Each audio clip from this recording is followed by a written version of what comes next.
अभी जो आंदोलन जयराम जी कर रहे हैं, इस राज्य को नई दिशा और नई पहचान देने की बात है। हिंदुस्तान की मानचित्र में हमारा झारखंड कैसे नंबर 1 में आएगा, उसका एक परिकल्पना जयराम में दिखता है। जयराम इसको कैसे ले जाएगा, उसका एक परिभाषा है। ये हम लोगों ने सबने देखा है कि झारखंड की आत्मा का आवाज़ जयराम बना है, यहाँ की पुकार का आवाज़ जयराम बना है। ये लड़ाई कोई MP MLA बनने के लिए नहीं है, ये समाज निर्माण, राष्ट्र निर्माण और झारखंड का असली झारखंडियत का हक के लिए ये लड़ा जा रहा है। इसलिए ये राज्य को प्राप्त किए तो राज्य को चलाने के लिए वो चुनाव लड़ा जा रहा है कि हमारा अपना तरह से अपना राज्य को बनाएंगे, अपना राज्य को अपना तरह से ही चलाएंगे और अपने लोगों के लिए राजनीति करेंगे। 400 पार मतलब बोल रहा हूँ तो वही ना 400 पार। तुमको जब 272 का जरूरत है तो 400 का कहाँ जरूरत है बाबू? वही तो नहीं तो वो बीजेपी संविधान कहता है, मेरा संविधान कहता है कि उसका बहुमत के लिए हमको 272 का जरूरत, 400 से क्या लेना देना है। हम लगातार रांची लोकसभा का दौरा करते हैं और करते हुए ये देखते हैं कि इस बार का लोकसभा चुनाव में किस तरह का माहौल बना हुआ है, क्योंकि बीते की राजनीति अगर हम जानना चाहें तो हमारे साथ जिस तरह से चाचा बैठे हैं, ये हमें उस गाथा को सुनाएंगे जब पहले राजनीति किस तरह से होता है और अभी जो राजनीति है किस तरह से हुआ है, कुछ उलट फेर जो है वो हुआ है या नहीं, इस चीज़ों को जानने का प्रयास करते हैं। और अभी के टाइम जिस तरह से JBKSS का लहर है, क्या JBKSS का लहर पहले का नेता से कुछ अलग हो रहा है कि पहले जैसा ही है, इस चीज़ों का जानने का प्रयास करते हैं। चाचा सबसे पहले जोहार। जोहार। क्या नाम हुआ आपका? मेरा नाम देवव्रत चौधरी। कहाँ से हैं? ग्राम सालन से अनगढ़ा प्रखंड आता है और खिजरी विधानसभा आता है, रांची लोकसभा आता है। अच्छा, रांची लोकसभा में अभी कुछ माहौल थोड़ा सा इधर उधर लग रहा है। बीजेपी कांग्रेस कहता था, अब जो है JBKSS का जो है लहर चल रहा है लोगों का। जब हम लोग प्रतिक्रियाएं लेते हैं तो पता चल रहा है, आप किस तरह से देख रहे हैं? देखिए, थोड़ा मोड़ा नहीं है, बहुत जोरदार से इधर से विस्फोट होने वाला है। ये राजनीति की एक नई दिशा हो रही है और एक रचनात्मक काम होने जा रहा है। बड़े बड़े नेताओं धराशायी होने वाला है और हमारा उभरता हुआ सितारा का राज आने वाला है। मतलब लग रहा है कि पहले जो राजनीति होता था वो अब की जो राजनीति है उससे कुछ मेल मिलाप हो रहा है क्या, आपको दिख रहा है? पहले की राजनीति और आज की राजनीति में, आज चूँकि समाज और देश बहुत आगे बढ़ा है, उस समय कुछ पीछे थी। उस समय पढ़े लिखे गांव में कम होते थे। आज प्रत्येक गांव में, प्रत्येक घर में कम से कम मैट्रिक पास से ऊपर है। सभी राजनीति को समझ रहे हैं। और पहले किसी जमाना में जब जयप्रकाश आंदोलन था, उस समय से हम दे रहे हैं। 1977 में हम पहला वोट दिए थे, लेकिन उस समय की राजनीति जब हमारा था तो उस समय पढ़ा लिखा नहीं था।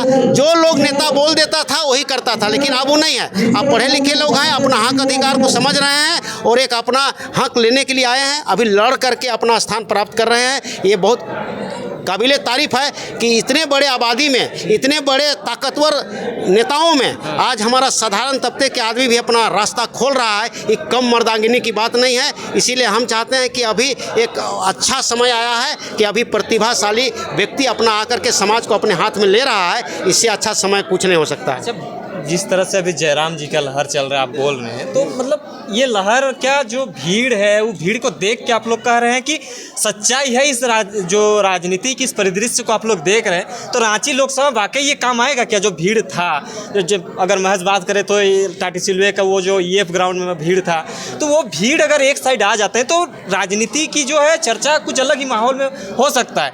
लगता है कि बीजेपी और कांग्रेस के इस दौर में, जो बड़े बड़े सेंट्रल पार्टियों के दौर में, JBKSS का कुछ अस्तित्व रह पाएगा?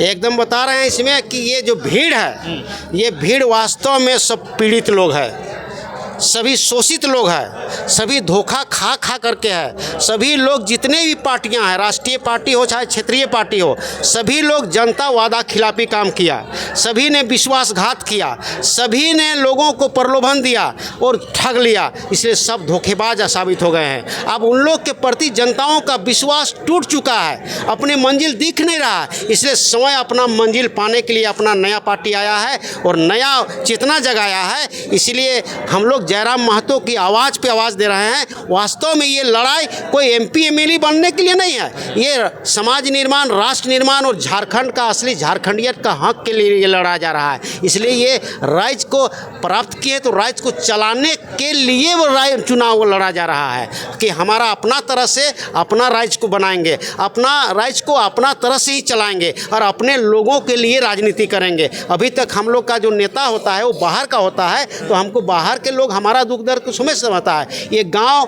क्या होता है गांव के लोग जानते हैं, हमारा गरीब क्या होता है गरीब जी अपने दर्द को जानते हैं। हमारा पढ़े लिखे नौजवान लोग हैं, हमारा किसान लोग हैं, अभी किसानों का भी कोई फरियाद नहीं होता है। ठीक है, अभी आप देखेंगे कहीं कहीं प्रधानमंत्री लिख दिया है खाद का दुकान में समृद्धशाली केंद्र लिख दिया है, यानी दुकानदार समृद्धशाली बन गया है और किसान को ठग करके किसान गरीब बन गया है। वो बोर्ड लगा दिया है, किसी ने मार्क किया है आज तक आप लोगों ने?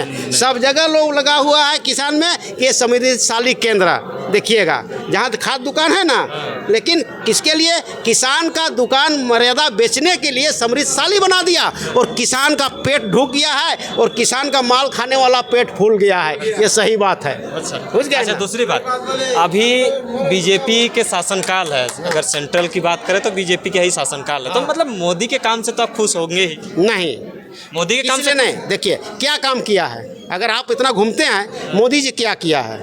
अब बोल रहे हैं 400 मेरा नजर में काम नहीं सब, किया तो मेरा नजर में मोदी जी, मेरा नजर में देश का सबसे मतलब मने क्या बोलिएगा असफल प्रधानमंत्री है। क्यों है मैं बोलता हूँ, है ना? असफल किसको बोलते हैं? रेलवे बेचा, बेचा ना, आपका LIC बेचा ना, है आज वो सहारा बेचा, ये जितना हवाई जहाज को बेचा।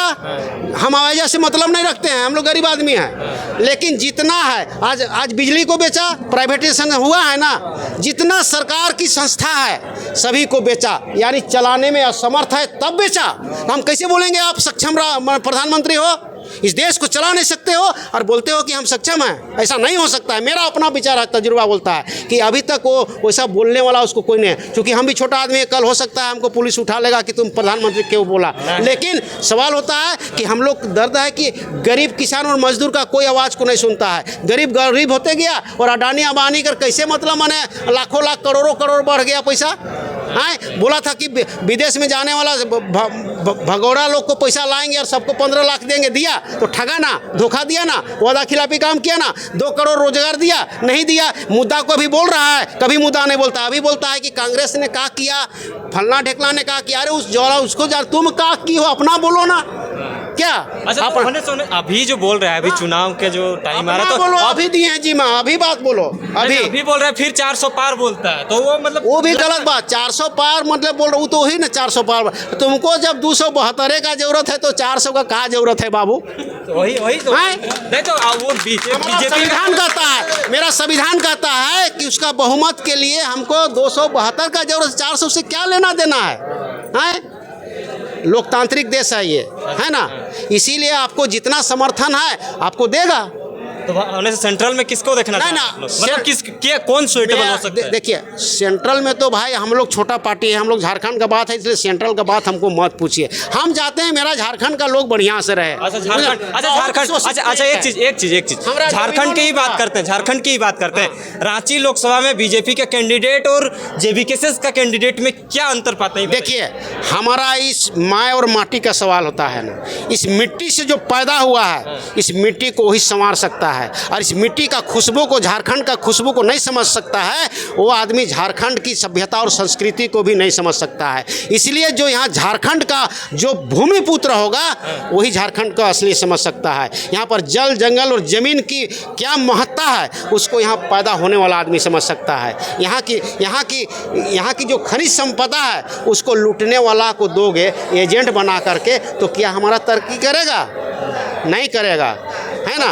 अच्छा, और एक चीज, मरुआ रोटी को नहीं समझ सकता है और वो नहीं समझ सकता है कि हमारा जल जगह क्या मतलब होती है। हम इस जमीन को बचाए लेकिन लूटने वाला को एजेंट बना दिए हैं और वो पूंजीपति को ही टिकट देगा। क्या हमारा इतना बड़ा यहाँ मतदाता कितना है? 21.5 लाख मतदाता है रांची लोकसभा है। क्या 21.5 लाख मतदाता है तो उन लोग भी कुछ है, बाहर का भी है, लेकिन मेरा कहना है कि उसमें कोई माई का लाल इतना प्रतिभावान नहीं पैदा हुआ है जो कि यहाँ पर कोई प्रतिनिधित्व कर सके।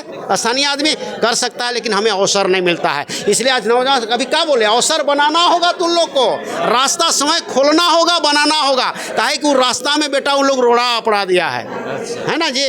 आज का उसको तो रहने के लिए थोड़ा जगह देते हैं हम लोग, बाहर का आदमी को दिए ना दिए। अब देने के बाद में क्या कर रहा है कि बड़का बड़का डबरुआ में हाथ लगा रहा है, वो लोग नजर लूट रहा है। एक लास्ट सवाल रहे आपका, झारखंड आंदोलन जो झारखंड को अलग करने में जो आंदोलन था, उस आंदोलन को भी आपने देखा है। और अभी जो आंदोलन जयराम जी का जो विचारधारा है उसको जन जन तक पहुंचाने में जो ये नौजुवक साथ दे रहे हैं, नौजुवक अपना झारखंड अलग होने के बाद जो इस तरह का आंदोलन हुआ है महज नहीं है के बराबर हुआ होगा, यही जो अभी दिख रहा है 2 साल के दरमियान। तो उस आंदोलन इस आंदोलन में क्या अंतर पाते हैं? देखिए, उस समय राज लेने की एक सपना था, है ना। अब सत्ता लेने की बारी है। नहीं, अब जो अभी जो आंदोलन जयराम जी कर रहे हैं, इस राज्य को नई दिशा और नई पहचान देने की बात है। हिंदुस्तान की मानचित्र में हमारा झारखंड कैसे नंबर 1 में आएगा, उसका एक परिकल्पना जयराम में दिखता है। जयराम इसको कैसे ले जाएगा, उसका एक परिभाषा है। ये हम लोगों ने सबने देखा है कि झारखंड की आत्मा का आवाज़ जयराम बना है, यहाँ की पुकार का आवाज़ जयराम बना है। इसीलिए हम लोगों ने उसके साथ में, हाँ, हमारा डायरेक्ट उससे संबंध है, आपको बता रहे हैं, लेकिन हमने मिलता नहीं है। कभी मैं अपने बारे में बोला नहीं, मैं कभी कुछ मांगता नहीं है। अभी जितना यहाँ पर बटा रहा है पद ना, किसी ज़माना में सारे पद लेकर के हम रिटायर हैं जिला और राज्य स्तर पर, है ना। इसीलिए पद क्या है हम सब जानते हैं। तो बोल कि पद एक बहुत बड़ा गरिमा है ना, एक बहुत बड़ा उपहार है, उसको संभाल के रखना पड़ता है ना, और संभाल करके उस पर काम करना पड़ता है। इसमें रांची लोकसभा का कैंडिडेट सुइटेबल कौन हो सकता है? सुइटेबल, देखिए, हमको जिम्मेवार को समझता है। अगर हम लोग मंथन करके, अभी देवेंद्र नाथ जी आए हैं, अभी नौजवान है, पढ़ा लिखा है, और जो सामने आता है, जो करने का इच्छुक रहता है, किसी को भी देख के हम लोग चलवा सकते हैं। तो उसमें कोई किसी को इंतु किंतु परंतु नहीं कर सकता। नहीं दिख रहा है ना आप लोग को जो कोई क्वेश्चन। देखिए, कोई बोल रहा है वही जो जानते हैं, जो इस राज्य का विकास नहीं चाहता हो। और हम लोग तो विकास चाहते हैं, किसी को भी हम लोग बना करके, अगुवाई करके हम लोग को राज्य चलवाना है ना। उसका क्या बोले, अभी बोले ना कि हम लोग सारे लोग, इसका मतलब हम लोग रहेंगे गाइडर।